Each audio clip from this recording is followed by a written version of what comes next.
আপনাকে কিভাবে সাহায্য করতে পারি? আমি একটা এতিমখানার দায়িত্ব নিয়ে আসি, দেখাশোনা করি। একটা বিদেশি সংস্থা থেকে বাচ্চাদের জন্য 20 লক্ষ টাকা আসার কথা ছিল। শামসু সাহেব ছিল সেই টাকার বাহক।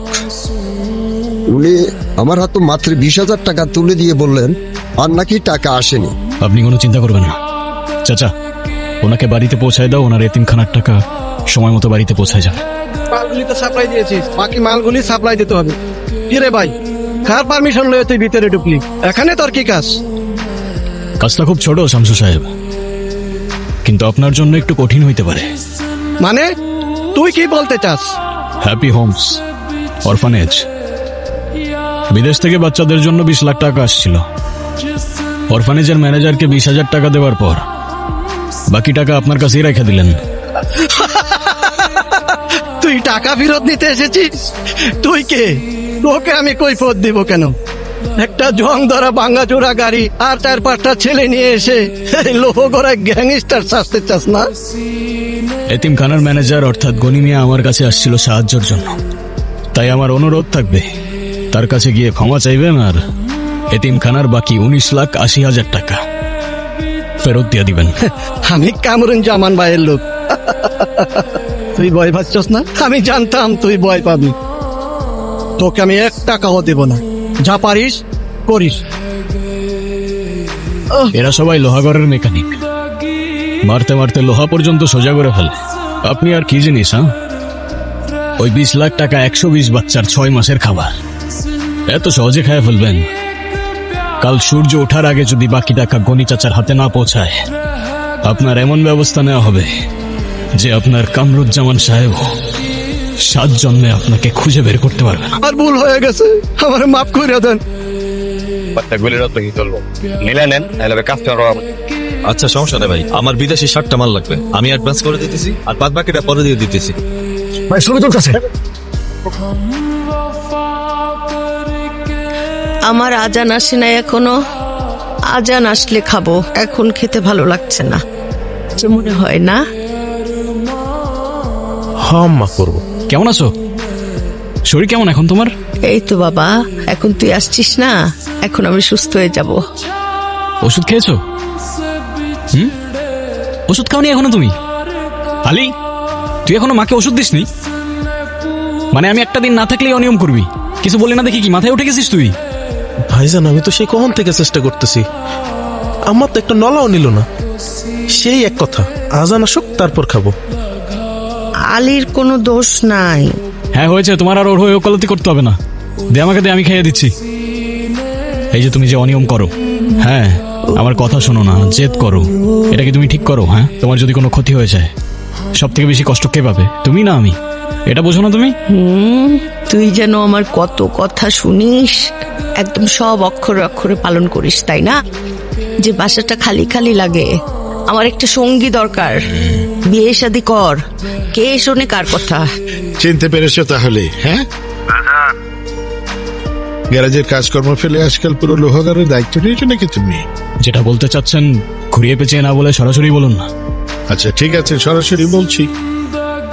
শ্যামসু আমার নিজের লোক।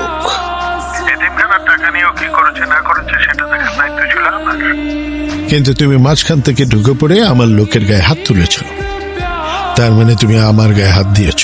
মেকানিক হয়ে এই দুঃসাহস তুমি দেখালে কি করে? সাহস তো আর বাজারে কিনতে পাওয়া যায় না কামরুজ্জামান সাহেব, ওটা বুকের ভেতরে নিয়ে জন্মাতে হয়। এতিমের টাকা মেরে খেতে হয়, টাকা পয়সা দেন না নাকি? কি হয়েছে? কেউ না মা, কোনো ঝামেলা না তো বাবা?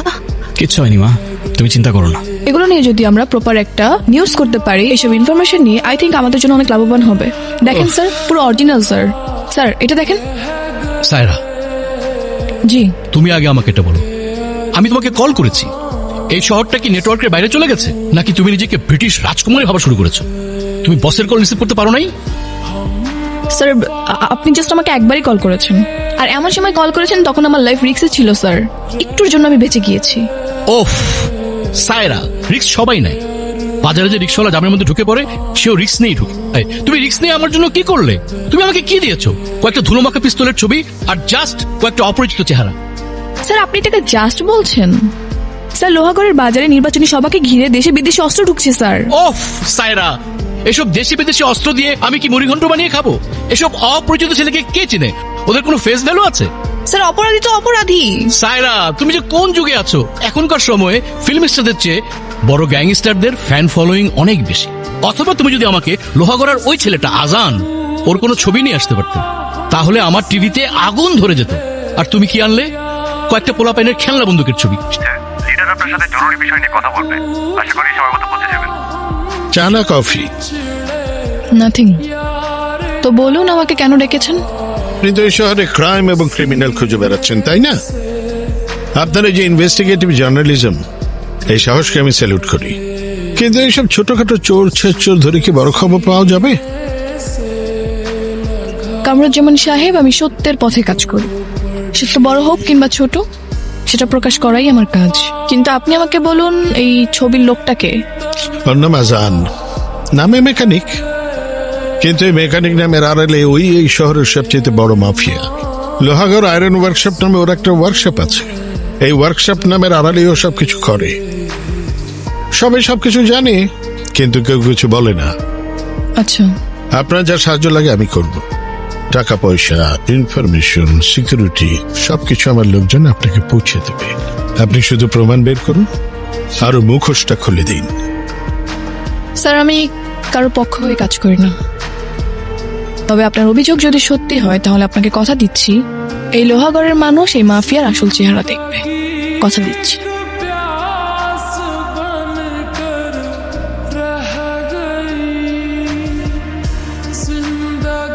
ভালো করে লাগাইস, কাস্টমার খালি কমপ্লেইন দেয়। কি ব্যাপার বলুন তো? আপনি তো দেখছি ছায়ার মতো আমার পিছু নিয়ে আছেন। ফলো করছিলেন কেন আমায়?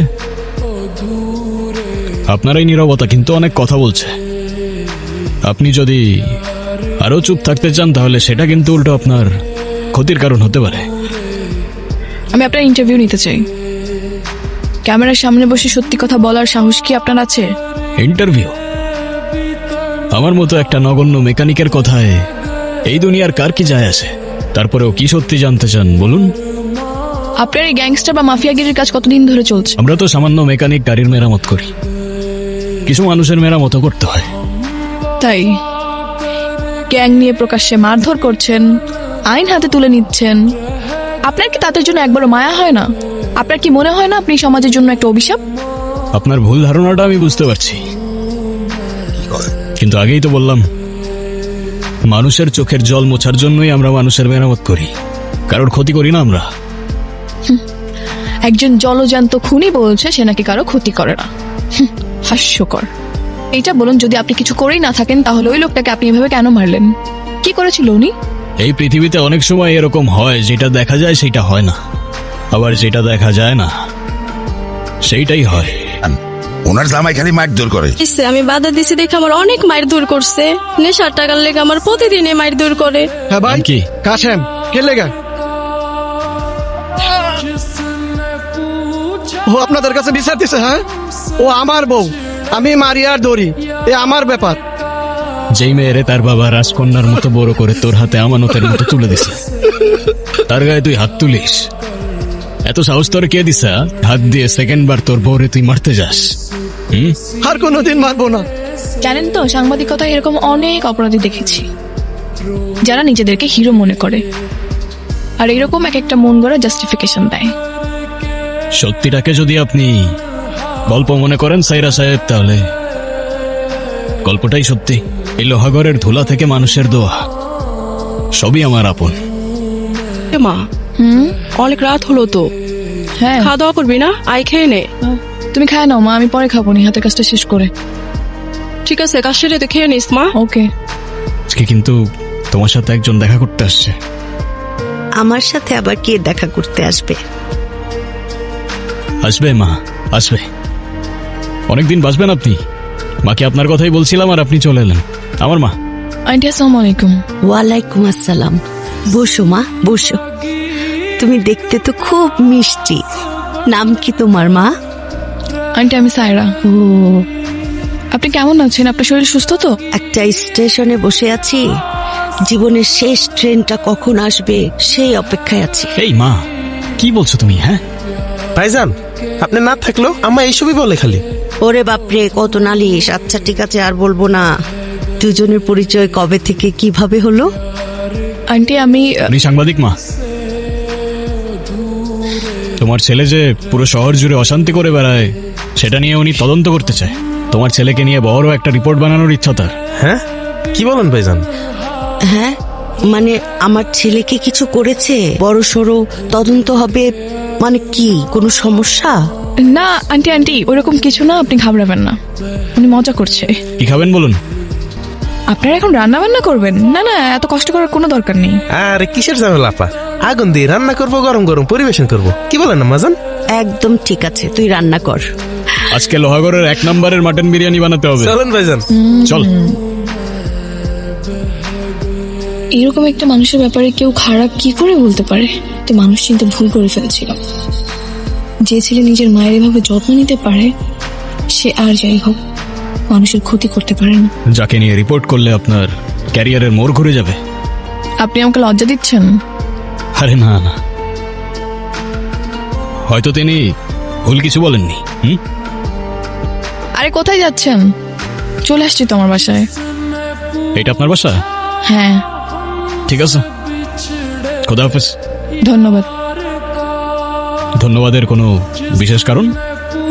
এই যে আমার ভুলটা ভাঙানোর জন্য। তুই আমার কোলে থাকলে আমার সব সময় অনেক শান্তি লাগে। আজকে যে এই মেয়েটা এলো, মেয়েটাকে আমার খুব ভালো লেগেছে। মনে হয়েছে মেয়েটা খুব লক্ষ্মী মানুষ। তোর যদি কোনো আপত্তি না থাকে তাহলে মেয়েটার সাথে তোর বিয়ের কথাবার্তা আগাই। আরে মা, কি বলো? ওর সাথে তো পরিচয়ই কয়েকদিন হলো। এরকম কিছু না মা। বাজার কমিটি সাদা বন্ধ করে দিয়েছিল, একটা গাড়িও নড়তে দিচ্ছে না। আজানের লোকেরা বলছে এসব নাকি লোহাগড়ার মানুষের, কোনো নেতার বাপের না। আর তোমার রাতের ঘুম হারাম করলো কে? আজান, আজান, আজান, আজান। আরে আরে, লোহাগড়ের মানুষকে একটা নামে মুখস্থ করে রেখেছে, আজান আজান আজান। তো জানি না এই কামরুজ্জামান কাউকে জমি দেয় না। ও ভাইজান, হ্যাঁ, বেলা তো অনেক হইল। আপনার পেট কি লোহার তৈরি নাকি? ক্ষুধা লাগে না আপনার? পরমা আনছি, চলেন হাতটা ধুয়ে আসেন, খায় নেন। আচ্ছা তুই ভেতরে যা, আমি গাড়িটা দেখে আসতেছি। আচ্ছা ঠিক আছে। এই ধুলো বালি মাখা গ্যারেজে তোমাকে দেখে আমার খুব মায়া লাগছে। আরে তোমার জায়গা তো এটা না, তোমার জায়গা অনেক অনেক উপরে। এই ধুলোবালি মাখা গ্যারেজেই তো আমার রুজি। তা আমার গ্যারেজে পা রাখার কোনো বিশেষ কারণ? কারণ তো একটা আছে। তোমার জন্য আমি একটা চমৎকার প্রস্তাব নিয়ে এসেছি। তুমি আমার হাতটা ধরো। শুধু গ্যারেজ কেন, এই পুরো শহরটা তোমার হাতের তালুতে থাকবে। তা আপনার ক্ষমতা আর জনতা আপনার হাতেই রাখুন না। হ্যাঁ, হঠাৎ আমাকে দিতে আসলেন কেন? চাপ ধরে কথা বলো। তুই জানিস তুই কার সামনে দাঁড়িয়ে কথা বলছিস? হ্যাঁ জানি জানি। এই লোহাগড়ের বাজারের সিন্ডিকেট, টলিতে গলিতে ড্রাগস আর গরিবের হাহাকার, এই সব কিছুর মূল কারিগরই তো আপনি। আপনাকে না চেনার কি আছে স্যার? আমি তোকে সম্মান দিতে এসেছিলাম, কিন্তু এখন বুঝলাম এই সম্মানের যোগ্য তুই না। আপনাকে তো আগেই বলেছিলাম, স্বার্থ ছাড়া আসবেন একদিন আমার গ্যারেজে, শুধু হাত না বুকও মেলাবো। কিন্তু বিনিময়ে যদি জুলুম করার সার্টিফিকেট চান, দুঃখিত। আফসোস, আপনি আসলেন ঠিকই, কিন্তু আপনার সেই স্বার্থ নিয়েই আসলেন। এই একটা গ্যারেজের মেকানিক আমার চোখে চোখ রেখে কথা বলে, আমার চোখের দিকে তাকিয়ে এই কামরুজ্জামানকে নিতে কথা শোনায়, বলে আমি নাকি রাজনীতি ফেরি করি। স্যার ক্ষমা করবেন স্যার। স্যার ও অবুঝ ছেলে স্যার, ও জানে না কার সঙ্গে তর্ক করছে। স্যার আমি ওসি সাহেবকে ফোন করে জানিয়ে দিয়েছি, ওসি সাহেব ব্যবস্থা নেবে, ওর গ্যারেজ সিলগালা করে দেবে এবং ওকে এমন কেসে আটকে চালান করে দেবে যে ওর দাম্ভিকতা সব মাটির সাথে মিশে যাবে। স্যার স্যার আমি এক্ষুনি ওর ব্যবস্থা নিচ্ছি। ওয়ালাইকুম আসসালাম। স্যার আমাকে ডাকার কোনো বিশেষ কারণ? কারণ তো অবশ্যই আছে, না ডেকে আর উপায় কি? বসুন। শুনেছি আপনি গ্যারেজে কাজ করার পাশাপাশি মানুষের সঙ্গে নাকি অনেক ঝামেলা জড়াচ্ছেন। আপনার জন্য মানুষের অনেক সমস্যা হচ্ছে।